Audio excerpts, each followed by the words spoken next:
Assalamualaikum warahmatullahi wabarakatuh. Perkenalkan, kami dari kelompok 9.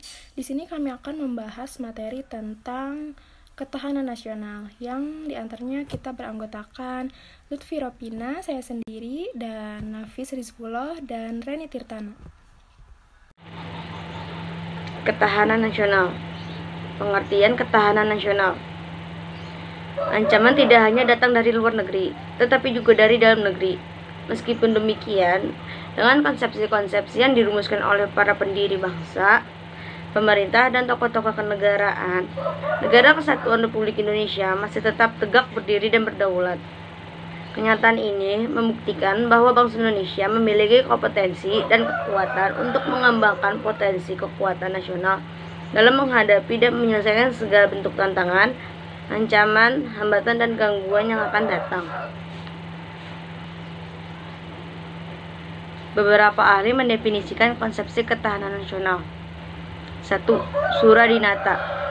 Ketahanan nasional adalah ketangguhan serta kemampuan suatu negara mengembangkan kekuatan nasional dalam menghadapi dan mengatasi ancaman, gangguan, hambatan, dan tantangan dari luar dan dalam negeri. 2. Suryo Hadiprojo. Ketahanan nasional terdiri atas keamanan nasional dan kesejahteraan nasional. Oleh karena itu, ketahanan nasional juga sejalan dengan kepentingan nasional. 3. GPH S. Suryo Matraman. Ketahanan nasional mengandung lebih dari satu pengertian, yaitu ketahanan nasional sebagai konsepsi, ketahanan nasional sebagai kondisi, dan ketahanan nasional sebagai strategi. Yang keempat, ada Sumarno. Ketahanan nasional adalah terintegrasinya semua aspek kehidupan dalam kehidupan suatu bangsa. Pada dasarnya, ketahanan nasional merupakan sebuah kompetensi dan kekuatan suatu bangsa dalam menjamin semua aspek kehidupan rakyat. Konsepsi ketahanan nasional. 1. Konsepsi ketahanan nasional. Konsepsi ketahanan nasional negara Indonesia merupakan sebuah pengembangan dari kekuatan negara Indonesia melalui sistem pengelolaan negara demi terciptanya keamanan dan kesejahteraan yang berimbang dalam berbagai aspek kehidupan secara menyeluruh berlandaskan Pancasila, Undang-Undang Dasar 1945, dan wawasan Nusantara. Konsepsi ketahanan nasional dapat dijadikan dasar atau landasan dalam pengkajian ketahanan di tingkat daerah sebagai tolak ukur kompetensi dalam pengembangan kemampuan diri bangsa Indonesia secara mikro. 2. Bela negara sebagai upaya mewujudkan ketahanan nasional Indonesia. Bela negara tercantum dalam Undang-Undang 1945 Pasal 27 Ayat 3 yang berbunyi, setiap warga negara berhak dan wajib ikut serta dalam upaya pembelaan negara. Hal ini dapat diartikan sebagai setiap warga negara berhak dan wajib ikut serta dalam berbagai usaha bela negara sesuai dengan kompetensi dan serta profesi masing-masing. Peran warga negara dalam bela negara juga dinyatakan dalam Undang-Undang Nomor 3 Tahun 2002 tentang Pertahanan Negara Pasal 9 Ayat 1 yang berbunyi, setiap warga negara berhak dan wajib ikut dalam upaya bela negara yang diwujudkan dengan penyelenggaraan pertahanan negara. Dengan demikian, bela negara merupakan sebuah kewajiban yang harus dijalankan oleh setiap warga negara dengan penuh kesadaran, tanggung jawab, dan rela berkorban dalam pengabdiannya kepada bangsa dan negara. Asas ketahanan nasional. 1. Asas kesejahteraan dan keamanan. Kesejahteraan dan keamanan seharusnya dapat berjalan beriringan.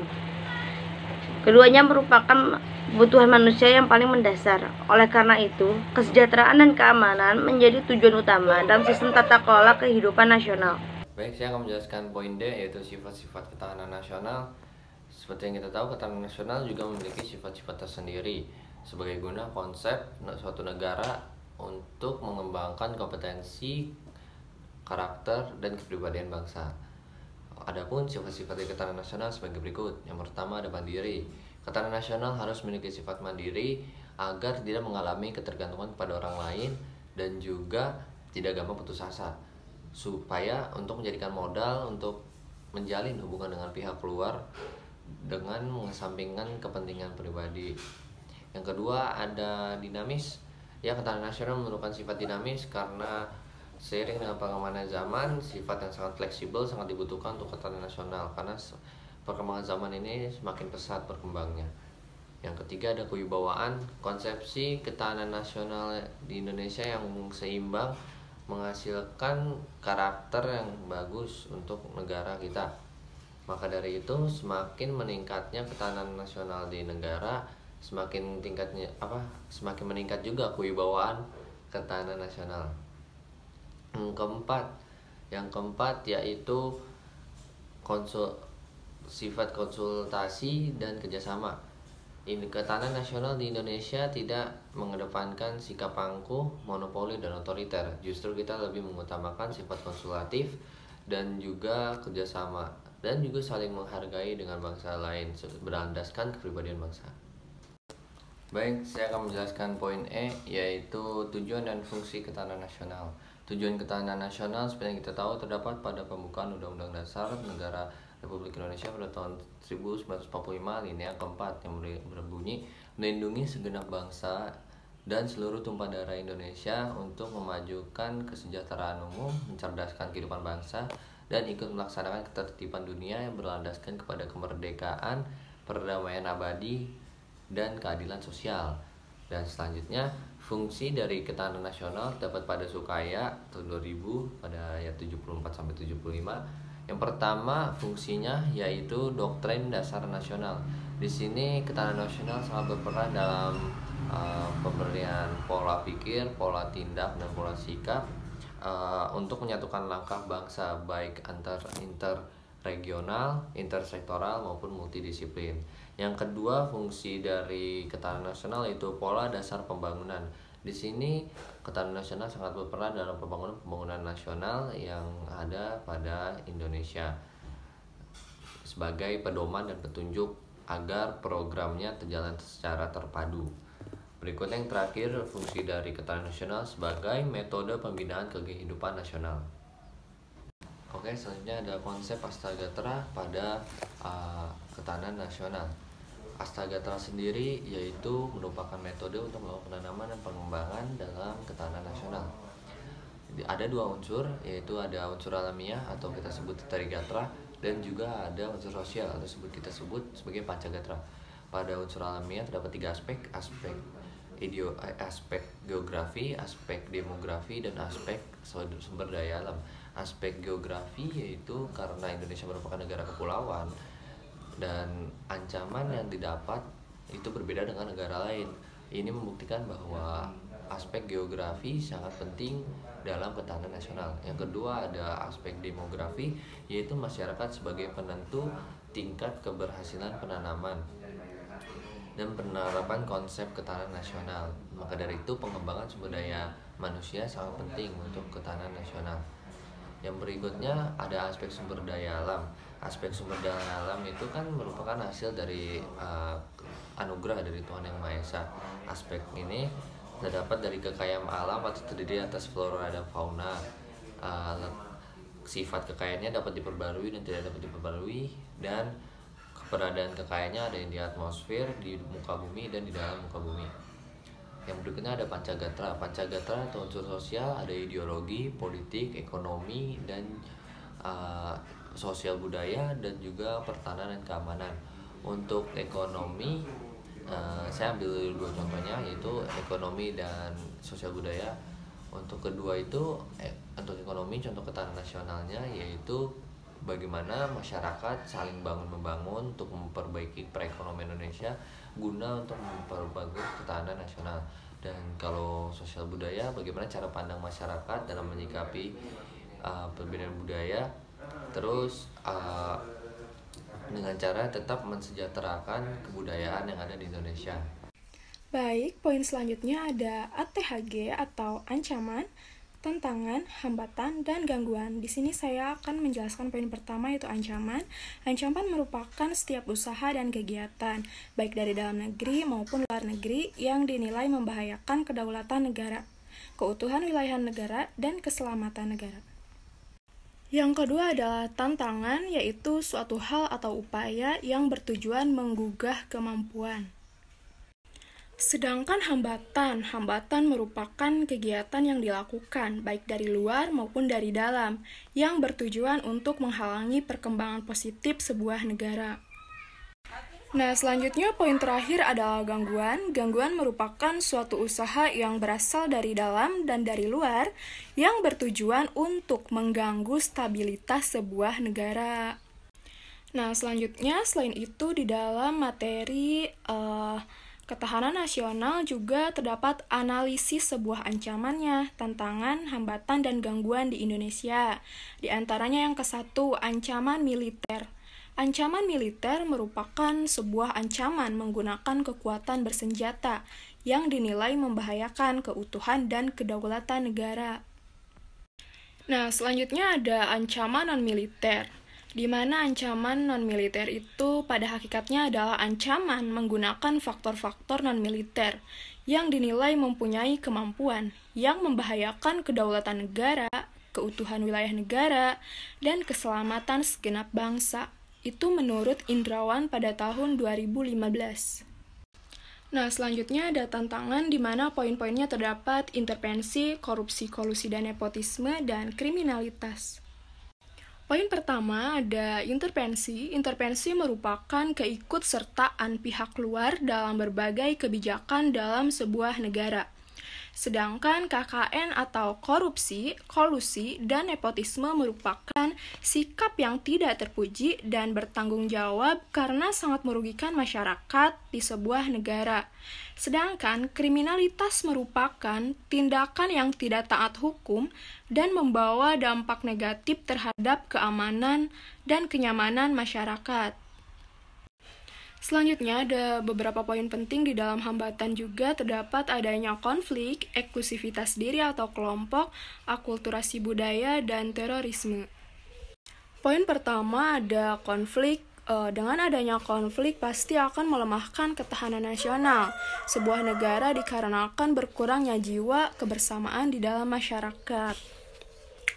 Poin kedua ada eksklusivitas diri atau kelompok di mana seseorang itu merasa dirinya atau kelompoknya itu lebih baik dari orang lain. Sikap eksklusif yang bersikap a priori ini terdapat kelompok lain dapat mengurangi rasa kekeluargaan dan kebersamaan. Poin selanjutnya ada akulturasi budaya, yaitu masuknya budaya asing ke Indonesia memiliki dampak positif dan negatif. Di antaranya itu adanya pertemuan antara budaya asing dan budaya nasional justru berpotensi menghilangkan budaya nasional atau budaya lokal dan akan sangat berpengaruh terhadap karakter dan kepribadian bangsa Indonesia. Selanjutnya ada terorisme. Terorisme merupakan tindakan tidak terpuji yang dilakukan oleh orang yang bertanggung jawab yang bertujuan untuk menimbulkan rasa ketidaknyamanan dalam melaksanakan kehidupan berbangsa dan bernegara. Poin terakhir ada gangguan, yaitu gangguan terhadap kedaulatan negara Indonesia bisa saja datang dari luar maupun dari dalam. Di antaranya ada gangguan dari luar negeri dan gangguan dari dalam negeri. Di sini saya akan menjelaskan poin pertama, yaitu gangguan dari luar negeri. Gangguan dari luar negeri dapat berupa penjajahan secara terstruktur yang bertujuan memecah persatuan dan kesatuan bangsa Indonesia, seperti mencuri kekayaan alam. Contoh gangguan dari luar negeri adalah maraknya pencurian kekayaan alam pada sektor bahari. Pencurian kekayaan alam dari pihak asing dapat mengganggu stabilitas kehidupan di negara Indonesia. Selanjutnya ada gangguan dari dalam negeri, yaitu salah satu gangguan dalam negeri yang dapat berdampak langsung pada stabilitas dan keamanan negara adalah tindakan makar, di mana tindakan makar ini biasanya dilakukan oleh pihak-pihak yang menggulingkan pemerintahan yang sah, merupakan embrio bagi sebuah perpecahan yang terjadi di negara Indonesia. Berdasarkan referensi yang saya dapat, di sini saya akan membahas tentang ancaman keamanan nasional di wilayah perbatasan Indonesia-Malaysia, khususnya di Pulau Sebatik. Hasil penelitian ini menunjukkan ada 3 ancaman ketahanan nasional yang harus dihadapi oleh pemerintah dan masyarakat Indonesia. Di antaranya ketiga ancaman itu ialah ketiga ancaman di bidang pertahanan. Yang kedua, ada ancaman terhadap ekonomi, di mana ini terjadi karena pemerintah belum sepenuhnya berpihak pada wilayah perbatasan di Pulau Sebatik, sehingga untuk memenuhi kebutuhan hidup sehari-hari masyarakat masih bergantung ke Malaysia. Dan ancaman berikutnya adalah ancaman ideologi. Ancaman ideologi ini potensi lunturnya kebanggaan dan nasionalisme terhadap Indonesia di daerah perbatasan masih tinggi. Hal ini tentu saja disebabkan karena tingginya desakan kebutuhan ekonomi yang mendorong para pekerja dari Indonesia untuk berbondong-bondong pindah ke Malaysia, karena secara ekonomi Malaysia lebih menggiurkan dibanding Indonesia. Sehingga banyak orang Indonesia yang berpindah warga negara menjadi warga negara Malaysia. Selanjutnya di sini saya akan membahas solusi, cara atau upaya penanggulangan dari ketiga ancaman tersebut. Solusi yang akan dibahas pertama, ancaman di bidang pertahanan dan keamanan nasional. Tentu saja banyak penyelundup dari Malaysia ke Indonesia, khususnya di Pulau Sebatik.